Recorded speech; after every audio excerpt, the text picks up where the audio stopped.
TV presents moms kitchen కి స్వాగతం. నమస్తే రమ్ గారు. నమస్తే జయ. రమ్ గారు, మనం ముందే అనుకున్నాము ఈరోజు ఉల్లిపాయ పకోడీ.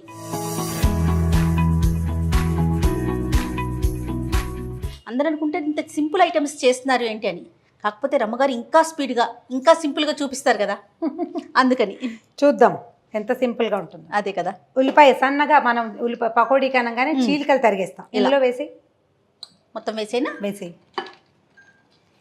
ఉల్లిపాయ పకోడీకి ఒక ప్రిపరేషన్ ఉంటుంది ఖచ్చితంగా. అవునవును. దీన్ని ఏం చేయాలి, ఈ ఉల్లిపాయల్ని బాగా నలిపేసి ఉప్పు తర్వాత కారం మనం అల్లం పచ్చిమిర్చి అవి వేసేసి బాగా నలిపేస్తే కొంచెం నీరు వచ్చేస్తుంది. అవును. అప్పుడు ఇది ఎన్ని ఉన్నాయో అందులోకి సగం కంటే ఒక నలకంత ఎక్కువ శనగపిండి పడుతుంది. పిండిలో కనుక ఇది వేసేసామనుకో అప్పుడు ఎక్కువ నీళ్లు పోసేస్తాం, దానివల్ల నూనె ఎక్కువ పీల్చేస్తుంది, కరకరలాడుతూ క్రిస్ప్గా రాదు. ఉప్పు వేసి రమ్ గారు, నాకు ఒక్క అనుమానం. మనం చూడండి వెయ్యి పడుతుంది ఇంకా కొంచెం. మీరైనా నేనైనా చాలా వరకు చేతులు పెట్టేస్తున్నాం. అవును అవును, ఈ పని ఎవరు చేస్తారు? ఇది ఓకే రమ్మగారు. ఇప్పుడు నన్ను ఉల్లిపాయలు వేయమన్నారు, చేత్తో తీసివేశాను, లేకపోతే ధనియాలో జీలకర్ర ఏదో అంటుంటే గబుక్కుని చెయ్యి వచ్చేస్తుంది. చూసే వాళ్ళు ఇది ఏంటి వీళ్ళు హైజీన్గా ఉండట్లేదు, చేతులు వాడేస్తున్నారని అనుకుంటారా? అంటే ఇప్పుడు చేతులు వాడి పెట్టి నువ్వు ఏమైనా ప్రేక్షకులకి తినిపిస్తున్నావా? మనమే కదా అవును అవును. చేతులు వాడకుండా ఎవరు ఏం పని చేస్తారో కనుక్కో ఒకసారి. వంటింట్లో ఎవ్వరం ఏమీ చేయలేరు కదా. చేయలేరు, చెయ్యరు. ఒకవేళ అలా చేయాల్సి వస్తే అది వంట బాగా ఏం కుదరదండి. అమ్మయ్య.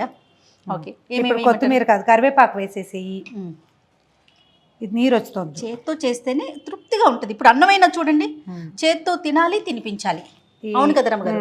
ఈ కొత్తిమీర కానీ కరివేపాకుని బాగా నలిపితే మంచి వాసన వస్తుంది. ఇది ఎంత నలిగితే ఇప్పుడు చూడు నీరుగా వచ్చేసిందా, ఈ నీరుకు సరిపడా మనం శనగపిండి వేసుకోవచ్చు. అన్ని ఉల్లిపాయలు కొద్దిగా సెపరేట్ అయ్యేలాగా చేసుకుంటే బాగుంటుంది. దీన్ని ఇంకా సన్నగా ఉల్లిపాయలు తరుక్కోదలిచినా సరే తరిగిన కొందికి మన చాయిస్ తరిగిన కొందికి వస్తుంది. ఇప్పుడు ఏం చేస్తామంటే అల్లం పచ్చిమిర్చి ముద్దుంది, అది కాస్త వేసేసి, ఒకవేళ మీకు పచ్చిమిరపకాయలు పడకపోతే చూడండి వీటిని చివరికి వేసుకోండి, వేసి అది పట్టేస్తుంది.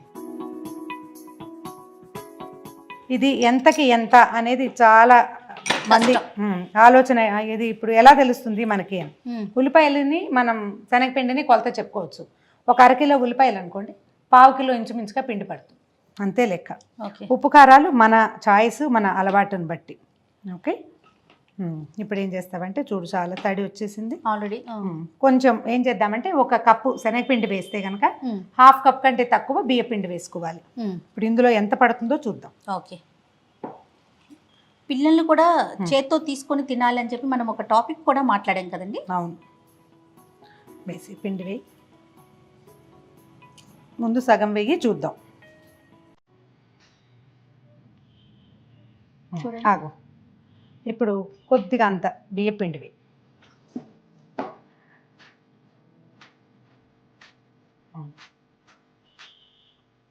చాలు. ఈ బియ్యపిండికి ఏముంది, మనం వేస్తే క్రిస్ప్గా వస్తాయి. అవును, అది మెయిన్. పకోడీలు అనగానే కొంచెం కరకరలాడుతూ కొంచెం కారంగా అలా ఉంటే బాగుంటుంది కదా. గట్టి పకోడీ ఉంటుంది, రెగ్యులర్ పకోడీ ఇది. అదే ఇప్పుడు ఇది కూడా గట్టి పకోడీగానే వస్తుంది చూడు. గట్టి పకోడీ అంటే నీ ఉద్దేశం ఏంటంటే అది చక్కగా ఉంటుంది. ఉల్లిపాయ పకోడీ ఇది ఒక రకం గట్టి పకోడీ అయితే, మెత్తని పకోడీ అని చేస్తాం, బళ్ళ మీద దొరుకుతుంది. అవునవును. మన చిన్నప్పుడు కనపడేవి బాగా. అవును. పకోడీలు మెత్తగా ఉండేవి, అది కొంచెం పిండి లూజ్గా కలుపుకునేది. ఇది ఆ తరహాగా ఉండదు. మనం బజార్లో కొంటాం ఉల్లిపాయ పకోడీ అని, అలా వస్తాయి. ఓకే. ఇంకా కొంచెం శనగపిండి పడుతుంది జయ. ఓకే. చూడండి రమ్మగారు, చాలు. గుర్తుపెట్టుకోవాల్సిన సంగతి ఏంటంటే ఈ రెండు పిండ్లు కలిపేసి పెట్టుకున్నా కూడా, అంటే ఒక గ్లాస్ కొలతకి అర గ్లాస్ కంటే తక్కువ, పావు గ్లాస్ కంటే ఎక్కువ బియ్యపిండి కలిపేసి పెట్టుకుంటే అది కలిపి పోసేసుకోవచ్చు. మనం విడివిడిగా చూపిస్తున్నాం కాబట్టి ఇలా విడివిడిగా చేస్తున్నాం. ఇప్పుడు ఏం చేస్తామంటే కాసిన ధనియాలు చేతిలో వేసుకుని గట్టిగా నలిపితే మనకి మంచి అరమ వస్తుంది.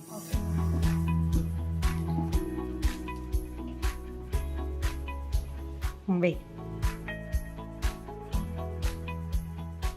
కొద్దిగా రంగు రావడానికి ఒక హాఫ్ టీ స్పూను కారం వేసుకుందాం ఇందులో. విచిత్రంగా ఉప్పు చేతిలో తీసుకోకూడదు, కారానికి ఎవరు చెప్పలేదు జయ, అవునండి, ఎందుకంటే మనం కారం ఎప్పుడు పడితే అప్పుడు వేసుకోం కాబట్టి. ఉప్పు అన్నిట్లలోకి కావాలి వేసేస్తాం కదా. మనం ఇందులో ధనియాలు వేసామా, శనగపిండి అరగడానికి అల్లం కావాలి, ధనియాలు కావాలి, 1 స్పూను జీలకర్ర కూడా ఓహో అరుగుదలకే. ఓకే.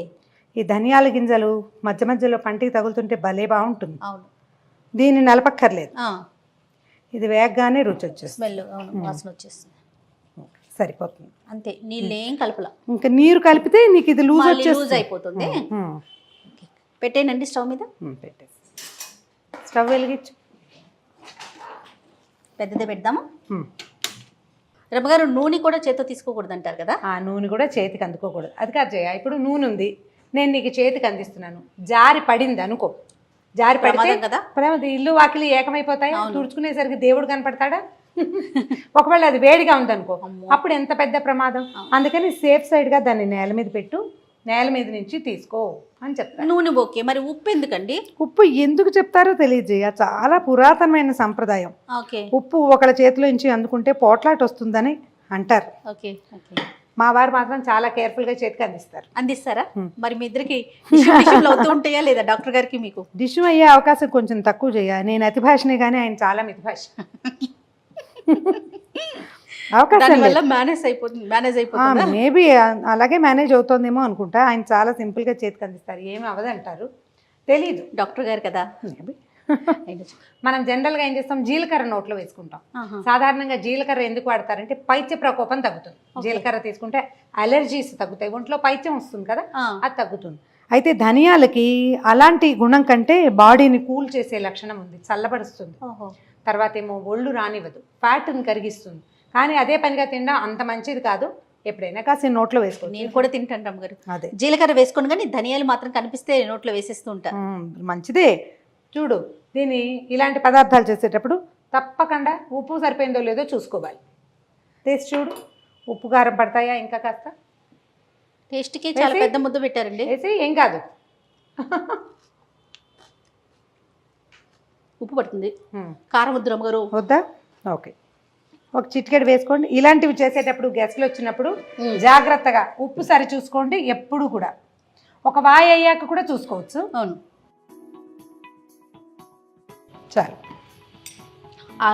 అల్లమును పచ్చిమిరపకాయ వేసారు కదా, ఆ ఘాటు అనిపిస్తుంది, మంచి ఘాటు బాగుంటుంది. అలా ఉంటే అల్లం పడేసరికల్లా శనగపిండి వల్ల వచ్చే రాబోయే డిజార్డర్లు, శనగపిండి అరుగుదలకు రాదు కదా.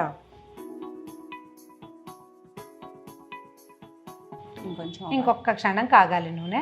మీడియం ఫ్లేమ్ మీద వేయించుకోవాలి పకోడీలు. ఇప్పుడు ఇందులో ఇంకా మన తెలివితేటలు బోల్డ్ అన్ని వాడుకోవచ్చు. చెప్పండి. బోల్డ్ రకాలు. కాగిన నూనె పోస్తారు కొంతమంది క్రిస్ప్గా రావడం కోసం. వేడివేడి నూనె, ఇప్పుడు మనం శనగపిండి వేసామా, అప్పుడు కాగిన నూనె ఒక గరిటె వేసేసుకోవడం. ఇది కలపక ముందు కలుపుతూ ఉండగానే నూనె పెట్టేసుకోవడం. ఇక లేట్ లేదనమాట, మనం వెయిటింగ్ టైం ఇచ్చేస్తున్నాం. ఆ లేట్ లేకుండా మనం మాట్లాడడం కోసం టైం వాడుకున్నాం. కానీ అది పొయ్యి మీద పెట్టేసి ఇది కలిపేసుకోవాలి. చక్క చక్క చక్క అయిపోతుంది. ఇది కలిపాక ఇది పక్కన పెట్టి అది పెట్టడం కాదు, అది పెట్టడము, ఇది కలిపేసేయటం. అది కాగుతుంది కదా, ఆ నూనె ఒక గరిటె తీసి ఆ వేడి వేడిలో వేస్తారు. వేస్తే బాగుంటుంది. వేస్తే ఇంకా మీకు ఎక్కువ క్రిస్ప్గా వస్తుంది. ఓకే. ఇదేం లేదు జయ, చేత్తోటి చిన్న చిన్న చిదపలుగా డ్రాప్ చేసేయండి. ఈవెన్గా వేయక్కర్లేదు, ముద్దలుగా వేయక్కర్లేదు. స్టవ్ ఏమైనా తగ్గించమంటారా? కొంచెం తగ్గించు, మీడియం ఫ్లేమ్ మీదే ఇది వేగనివ్వాలి. ఇది చెయ్యి పట్టలేని వాళ్ళకి ఒక రవ్వ ఇబ్బందిగా ఉంటుంది, చెయ్యి పడితే ఏముండదు. తొలివాయ కొంచెం నిదానంగా వేసుకోండి, ఎందుకంటే నూనె పొంగి పైకి వచ్చేస్తుంది కాబట్టి.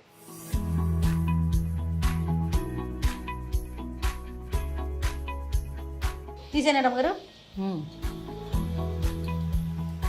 ప్లేట్ దగ్గరికి పెట్టుకోదయా. ఓ టిష్యూ పేపర్ వేసి దాని మీదకి తీసుకుంటే కొంచెం సరిపోతుంది. ఓకే. చిన్న ముక్కలు ఉన్నాయి, చిదపలు మాడిపోతాయి, అవి కూడా తీసేసి. ఓకే.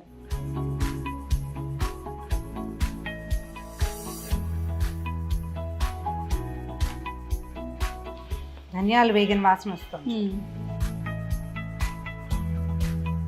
మంచి గోల్డెన్ బ్రౌన్ కలర్ వచ్చాక ఒక రవ్వ అటు ఇటుగా కొంచెం వేపు ముదురుతుండగా తీసేసేయాలి. అవును, ముందే మనం వేయగానే గరిటె పెట్టద్దు. కొంచెం సెటిల్ అయ్యాక అది కొంచెం పైకి వస్తుంది. ముందు నూనె పొంగింది, ఇప్పుడు నూనె కిందకి సెటిల్ అయ్యాక అప్పుడు మనం ఒకసారి తిరిగేసుకోవచ్చు. చాలా వీటికి పర్ఫెక్ట్ కొలతలు అలాంటివి ఏమీ ఉండవు. అవును. చేస్తూ ఉంటే అలవాటు అవుతుంది. చాలా పదార్థాలు అంతే. ఇందులో ఉన్న పర్ఫెక్ట్ కొలత ఏంటంటే మనం ఉల్లిపాయలని నీరు వచ్చేదాకా నలపటము, తర్వాత దానికి సరిపడంత పిండి కలుపుకోవటమే. ఒకసారికి మనకి కొత్త కొత్త ఐడియాలు వస్తాయి, ఏం యాడ్ చేయొచ్చో తెలుస్తుంది. చేస్తూ ఉంటే వస్తుంది. చేస్తూ ఉండాలి, చూస్తూ ఉండాలి రమ్మగారు. ఇంట్లో ఇప్పుడు అమ్మ వాళ్ళు అత్తయ్య ఎవరైనా చేసినప్పుడు చూడాలి, చూస్తూ ఉంటేనే కొంచెం ప్రాక్టికల్ గానే తెలుస్తాయి ఇవన్నీ. ఈసారి ఏదైనా వేపు ఎక్కువైంది ఒకసారి, అవును, రెండోసారి వేపు సరిపడా తీసుకుంటాము, ఉప్పు ఎక్కువ తక్కువ చేస్తూ ఉంటే ఆటోమేటిక్గా తెలుస్తుంది. ఈ పదార్థాలకు మనకు విసులుబాటు ఏంటంటే పిండి నోట్లో వేసుకుని చూసుకోవచ్చు కదా, చూసుకుని టేస్ట్ సెట్ చేసుకుని ముందుకు తీసుకెళ్ళిపోవటమే అంతే. అంటే నేను ఈ పెద్దగా కొలతలు వాటి మీద పెద్దగా నాకు నమ్మకం ఉండదు. చేయాలి డైరెక్ట్గా వేసేస్తారేమో, కొంచెం చూసుకుని చేసుకుంటుమే అంతే. పిల్లలు హాయిగా తినాలి, ఇంట్లో ఉన్న మగవాళ్ళు హాయిగా తినాలి, పెద్దవాళ్ళు సంతోషంగా ఉండాలి. మనం ముందు మనకి సెల్ఫ్ సాటిస్ఫాక్షన్, బాగా చేసాం వెరీ గుడ్ అని అనిపించాలి మనకి మనమే. దానికి ట్రై చేస్తూ ఉంటే వస్తుంది. ఈ పనులు కూడా మగవాళ్ళకి నేర్పించవచ్చు జయ. మనం వేస్తాము, పకోడీలు తీస్తారు, ఈజీగా ఉంటుంది కదా. లేకపోతే వాళ్ళతో వేయించండి, లేకపోతే పకోడీలకు డబ్బులు ఇవ్వాల్సి వస్తుంది జయ. అవునండి, తీసేనా రమ్మగారు? ఇంకొక నిమిషం సిమ్లో పెట్టాం కదా కొంచెం. రమ్మగారు, పిల్లలు ఇలా మీరు ఇంట్లో చేస్తారు కదా, ఇష్టంగా తింటారా? కొంచెం పెద్ద పిల్లలు అయ్యారు కదా, ఏమన్నా వంకలు అలాంటివి వస్తూ ఉన్నాయా? మా పిల్లలకి వంకలు చాలా తక్కువ చేయాలి. కాస్త వంకలు తండ్రి గారికి ఉంటాయి కానీ పిల్లలకి లేవా? ఆయనకి వంట వచ్చిన మగవాళ్ళతో ఒక చిన్న ఇబ్బంది ఉంటుంది, చాలా ఇబ్బంది అండి. పిల్లలకి ఏం బాగానే ఉందిగా అంటారు వాళ్ళు, సాసులు అవి వేసుకుని తినేస్తారు, తింటారు, తీసేసేయచ్చు. ఇంకొక క్షణం అయ్యాక మళ్ళీ ఇవి రంగు పెరుగుతాయి. మనం తీసినప్పటికీ అప్పటికి కలర్ పెరిగినాయి చూడు, నీ పక్కన ఉన్నవి చూడు ఎంత బాగుంది రంగు, సూపర్. నూనె ఇక్కడే విడుదల చేసేలాగా ప్లాన్ చేసుకోవాలి. కాలీఫ్లవర్, క్యాబేజీ పకోడీలు కూడా బాగా కుదురుతాయి, అవి కూడా చేసుకోవచ్చు. ఓకే, పకోడీలు చేసేటప్పుడే తినేసేయాలి జయ. అవును రమ్మగారు, ఏంటంటే వేడివేడిగా మనం స్టవ్ దగ్గర నిలబడి తినడం నేర్చుకోండి. ఏం చేయాలంటే ఇప్పుడు దేవుడికి పెట్టే పదార్థాలు కాకుండా ఇలాంటివి స్నాక్స్, దోశలు అవి అలా పొయ్యి దగ్గర నుంచి ఎంగిల్ చేయకుండా తింటా నేర్చుకోవాలి. ఇప్పుడు ఇలా నోటికి అంటించుకోండి, ఇప్పుడు పకోడీ టకీ మన నోట్లో వేసుకోవాలన్నమాట. మరి ఒక సిద్ధాంతం చెప్తాను. తిరుపతిలో చదువుకున్నాను కదా నేను. అవును, మాకు క్లాస్మేట్ కాదు, అమ్మాయి మాధవి అని కొంచెం బాగా ఫ్రెండ్ నాతో పాటు ఉండేది. తను అప్పుడు ఎంఏ చేసేది, నేను బీఎడ్ చేసేదాన్ని, ఆచార్య అంటారు దాన్ని. అయితే చక్కగా జామకాయలు అవి ఇవి చక్కగా తెచ్చుకుని కాలేజీలో తింటుండేవాళ్ళం. వాళ్ళ క్లాస్లో ఒక ఆయన చేరారు. అయితే ఈ అమ్మాయి ఏం చేసేది, పిల్లకి జామకాయలు అవి తింటే అక్క మొత్తం తింటాను కానీ మొత్తం జామకాయ కొరుకుని తినేదనమాట. వాళ్ళ క్లాస్లో ఒక ఆయన చేరారు, కొంచెం పెద్దవారు అనమాట. అది ఏమంటే అలా కోతి పిల్లలాగా కొరుకుని తినకూడదండి, జామకాయ కొరుకుని తినకూడదు, అట్లా పనికిరాదు, ముక్కలు కట్ చేసుకుని తినమంటే కట్ చేసుకుని తింటే మజా రాదు. మామిడికాయలు, జామకాయలు, యాపిల్స్ అట్లాగే కొరుకుని తినాలని ఉంటుంది చాలా మందికి. ఈ మా ఇంట్లో కూడా అలా తినకూడదు చేయాలి, కట్ చేసుకోవాలి. అండ్ ముక్క ఎంగిల్ చేయకూడదు, నోట్లో అలా వేసుకోవాలి. ప్రసాదం కూడా ఇలా నోరు పట్టించి తినకూడదు అనమాట, ఎగరేసుకోవాలి.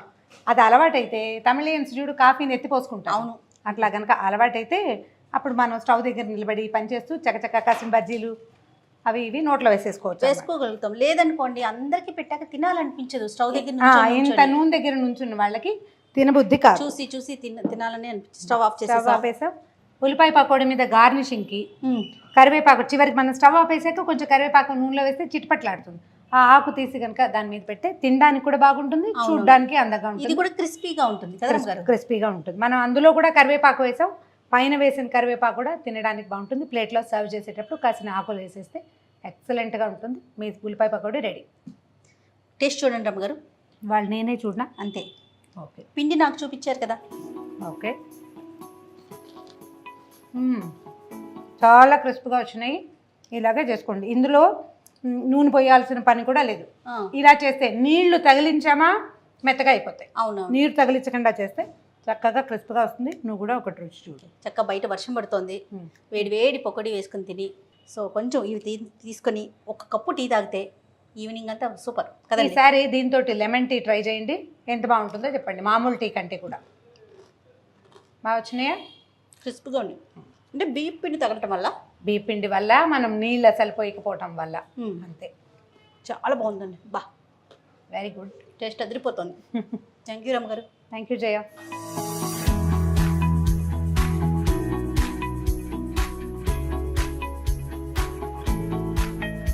కరకరలాడే ఉల్లిపాయ పకోడీ. మర్చిపోకుండా కరివేపాకుని వేయించి స్టవ్ ఆఫ్ చేసేసినాక వేయించి ఇట్లా వేసుకోండి. నిజంగా చాలా బాగున్నాయండి. డెఫినెట్గా మీరంతా ట్రై చేయండి. కొత్త కొత్త రెసిపీల్ని కనిపెట్టండి. అలానే ఇంకా కొత్త రెసిపీలు కావాలంటే సుమన్ టీవీ మామ్స్ కిచెన్ని సబ్స్క్రైబ్ చేసుకోండి.